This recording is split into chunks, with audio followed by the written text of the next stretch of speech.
right. The pieces of the World Trade Center will tell their own story, but do you know what it is, what it's there for? You're right. It's Tuesday morning. I take my wife and kid to school. As I drop her off, I drop him off. She calls on the phone. So the plane hit the towers.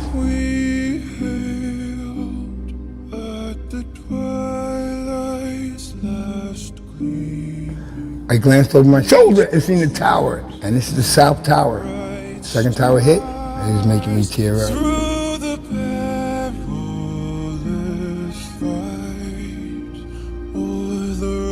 When the tower came down, I said, oh God, it's the end of the world. This is going to be repercussions nobody can think of. It's going to be crazy. And you're looking at the other tower thinking, oh, maybe they'll stand, but it doesn't.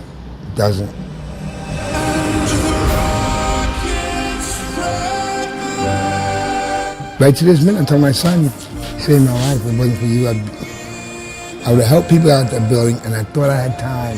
But in reality, it wasn't. It was just not enough time.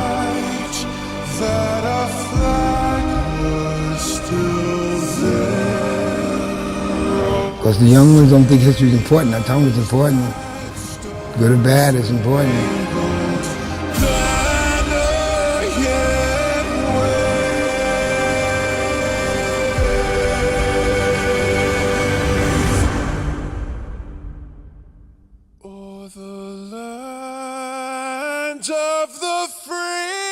History, don't let it be a mystery. And the home of the brave.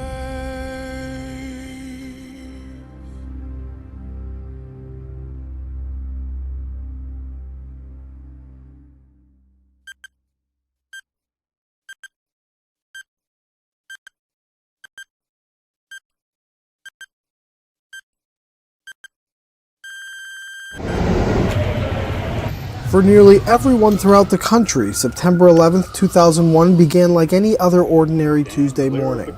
And for those in New York City, it was business as usual. The streets bustling with commuters, couriers, businessmen and women on their way to work. Locals and travelers alike taking in the sunlight on what started off as an exceptionally ordinary Tuesday morning. But at 8:46 a.m., something would happen that would forever change our world.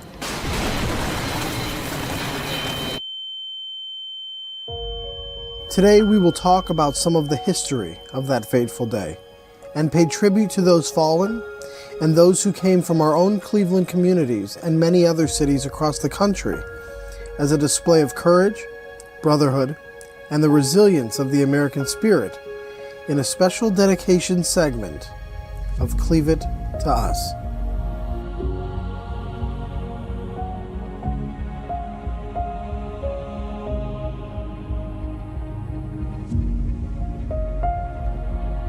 Today marks the 22nd year since the 9/11 attacks on our country, and I'm in New York City at Ground Zero to pay my respects and to honor those who died that day. While walking past the World Trade Center fire station, Firehouse 10, I was blown away by one man, a man who dedicates each and every day to making sure this important history is not forgotten. My name is Harry John Roland. They call me the World Trade Center Man. Harry is a sweet man who worked on the 82nd floor of the South Tower of the World Trade Center and who survived that day by chance. Why weren't you up there that day? Taking my son to school, first day, first grade. First day of first grade? First day of first grade. Harry is outside of Firehouse 10 every single day, cleaning the memorial, maintaining its glory, and educating those who visit, sharing his wisdom of the events of that day and the days that followed. I was paying my respects at the memorial wall, and I noticed that you were cleaning it with a toothbrush with rags to keep it clean. How often do you do that?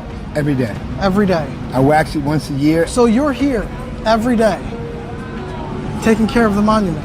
Why? Rain or shine. Because some people need to understand how we all came together that day. how most of these guys had no clue they're about to die. And they turn around, see one building come down, look at the other building, it's a twin, and go in that building. But I like when they feel it and touch it, learn from it, and you see their handicap. See how he's using his fingers? Yes. And now, watch the difference in each firefighter in the shoulders and the arms and the head. The guy who scoped this, his mother was blind, he told me, make sure they get the feel and read it, because in some things, the detail is there. Can you name some of the cities that you know of that sent firemen, police officers, volunteers for rescue and recovery? It would be a long list. I would say like Fort Wayne, Indiana, Cleveland. I remember seeing all these different ambulances in Liberty State Park, back over there. And there were places in Jersey and Pennsylvania that I never heard of. Like, I thought I'm pretty familiar with the area. People coming over there, and everybody trying to help, and they didn't care if they were just bringing water. Yeah. It was an ambulance full of water. Many cities around the country have pieces from Ground Zero that were gathered after rescue and recovery. Yeah. Do you think it's important that we display these things around the country? They have to let them know what happened that day, how it's a piece of history, but sometimes you got to tell people what it is and where that part of history changes everything. In Cleveland, we have quite a few. And there's a piece of one of the World Trade Centers and a memorial right as you enter Lakeview Cemetery, which is one of the most visited, most popular, and most gorgeous cemeteries in Cleveland. And Johnny Rhodes is there right now, and he's going to talk to us a bit about that piece and a bit about why it's important that we have that here in Cleveland. So I'm going to go over to Johnny, and we're going to talk to him for a minute. Grammy, thank you so much. I can only imagine what it's like being there at Ground Zero, but currently I am in Cleveland at Lakeview Cemetery. This cemetery is home to countless pieces of American history, from President Garfield to John D. Rockefeller, and of course the powerful dedication and memorial to September 11th. An original piece, one of the steel beams, I believe. It's hard to look at, but it's also important to look at because it reminds you of what happened. It's been 22 years ago. It's been so long, but it also feels like yesterday. There are some incredibly well-written pieces on this memorial. Some good inscriptions that says, dedicated to those who protect our freedoms and sacrifice their lives to preserve the spirit of America. One of my favorite inscriptions is actually at the bottom. We will remember the innocent victims of tragedy, accident, terrorism, and natural causes. We will remember those who dedicated and gave their lives in an effort to help. We will remember those who were friends and loved ones. On the evening of that fateful day, President George Bush gave a powerful message directly from the Oval Office, part of which is actually inscribed here. I would love to share it with you.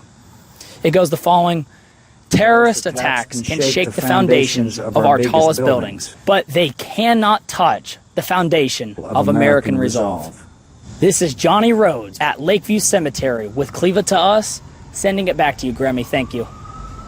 Thank you so much, Johnny. And American resolve was on full display, I think, on 9/11/2001 and the days and weeks and months immediately following, with rescue teams and recovery team and volunteers, first responders, 20-hour days, not getting any sleep. That is the America that we live in, when things get tough and everyone comes together. Today, we saw thousands of people. Kamala Harris was here. Typically, the president shows up to honor those fallen heroes on 9/11. And I think it's important to note that as many people as were here this morning, this is still an active site throughout the year. Oh, yeah. People come and they pay their respects, and we saw the survivor tree. And I don't think that that's mentioned enough. The survivor tree is a pear tree, correct? Yeah, it survives the falling down the building, gets split in half. Buildings fell, Yeah. and yet that tree stood and was able to be nursed back to health, just like the American spirit. I think something like that, something you could see, something that you can feel, Yeah. does a lot for the healing process. Even 22 years later, we're still healing from this. We have another piece in Cleveland that I don't think gets a lot of attention, but it should. And we have Kayla Royko there now. And I want to talk to her for a minute about that piece and why it's important that we know that it's there, and why it's important that if you can't get a chance to visit it. So Kayla, tell me where you are and what you're looking at. Thank you, Grammy. And wow, how amazing is it to be in New York City at this time of year? And Harry, thank you for everything that you do between not only polishing and cleaning the monument every day, but educating the public and reminding them of that fateful day. Many of our very own Euclid firefighters ran to help with rescue and recovery. It's important to know that not everyone can travel to New York, but no matter where you live, you can typically find a piece of Ground Zero nearby. Pieces of the World Trade Center have been sent all around the country. For example, I am at Euclid City Hall, and a piece of the South Tower is right behind me. This is a piece from the actual tower where Harry used to work. It's so important that we remember this day, and we can't thank Harry enough for what he does. Going out there, educating people, and just taking care of the monuments. Thank you, Harry. I think the biggest lesson here is that in times of tragedy like this, people come together and we unite. This is Kayla Ryko with Cleave It to Us, and I will be sending it right back to you at Ground Zero. Thank you, Kayla. So, it's not just the pieces that were sprawled out around the country for memorial purposes. There were quite a few pieces from the original World Trade Centers that were reused to fix damaged buildings that surrounded it, especially Firehouse 10. Tell me about what we're looking at here. These are beams from the World Trade Centers. And then fenced in I-beams that made the front of this firehouse that was pushed in when the towers came down. You can look back to the original wall, you can see how it sits out kind of awkwardly compared to the rest that's been established from cinder blocks. On the front of the trucks, still standing. Yes. Inside the fire station, in memory of your bravery. The original plaque that came off the 10 truck. So that's the original piece that came off there. The original piece. Original piece. Here's the original door over here by the memorials on that side. Wow. The original sign. And that was damaged. That's when the building comes down, exactly. Smacked it around like the guy said, it looked like a shred of ribbon. It was just got mangled on both sides. Wow. So they took it down from there, framed it in here. Then another fireman built this marble from the original World Trade Center. Really? That's the concrete marble that was inside the original World Trade Center. Pieces here scrapped up, cut it down. I could bring you inside and show you where the E train comes at, how this marble blends in just with what's really the same marble. Marble. So even from the wreckage, something beautiful was able to be constructed in memory. To another memory. That's wonderful. 7 days in a week, 7 letters in New York, 7 points in Statue's crown, 7 continents can be found, 7 red stripes in American flag, 7 buildings the World Trade Center had, not just 2 towers. America's a melting pot, a gumbo soup. You don't see it? Please let me help you. That number you see, 343, they were doing their job. Look and learn, please. Don't say 2, it's not true. September 11, 2001, Tuesday. First week of school, New York, New Jersey, Connecticut. Primary Tuesday, right here in New York City. Main question, how many buildings used to be there? I'm listening. Don't say 2. Don't say 2. It reads like this. Dedicated to those who fell, that's the past, and to those who carry on, there's the future. May we never forget, all gave some and some gave all.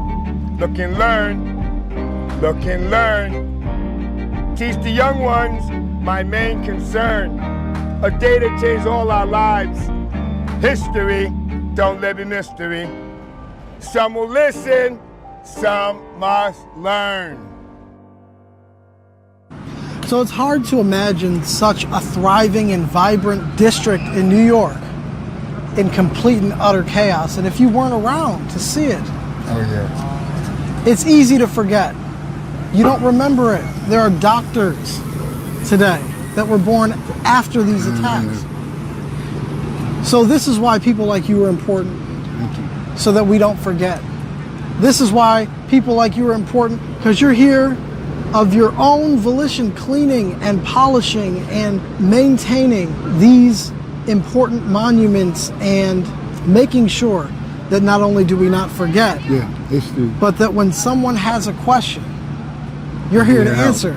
So you and I were talking about the survivor tree. And if you go to the 9/11 Memorial website, I think the way they describe it really is powerful, because of what remains is all of this life, all of these trees that grew from the ashes of Ground Zero.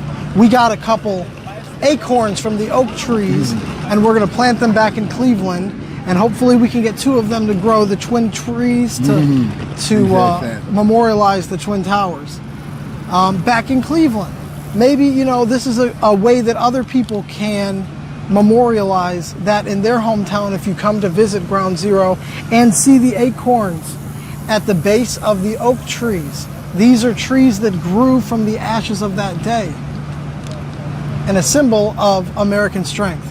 And the survivor tree, they had on their website that it represents determination to persevere with strength and dignity. I think it's a powerful message. And the tree, people put the ribbons on the tree from all the different countries and flags on the tree, and it's powerful in and of itself. Now, it's busy today because it's the anniversary, but throughout the year, it's still busy, but it's a little bit more accessible. The roads are a bit more open. The subways. Mother's Day will be a busier day than the next week after. Father's Day will be another busy day. Then it's the 4th of July, which is practically a whole week. Yeah. Especially with the military coming by Fleet Week. But you're right, when the memorial, like today, they come from all over. Probably one of the most important things that makes us Americans is that when things get tough, we unite. Oh, yeah. United we stand, divided we fall. Every time. And the most prominent display of that was on 9/11 and immediately after, but we still come together. And there's still people like you around here. I'm glad to know you, and I'm glad to be here with you today. We're never going to forget what happened on 9/11. And if you come to Ground Zero any day, come and see Harry, right? History, don't let it be a mystery. Don't let it be a mystery. Come and see Harry on Ground Zero at Firehouse 10. You'll see him here. He's here every day, making sure to keep this history alive. I'm Grammy from Ground Zero in New York City on Clevitas. Love you, Cleveland.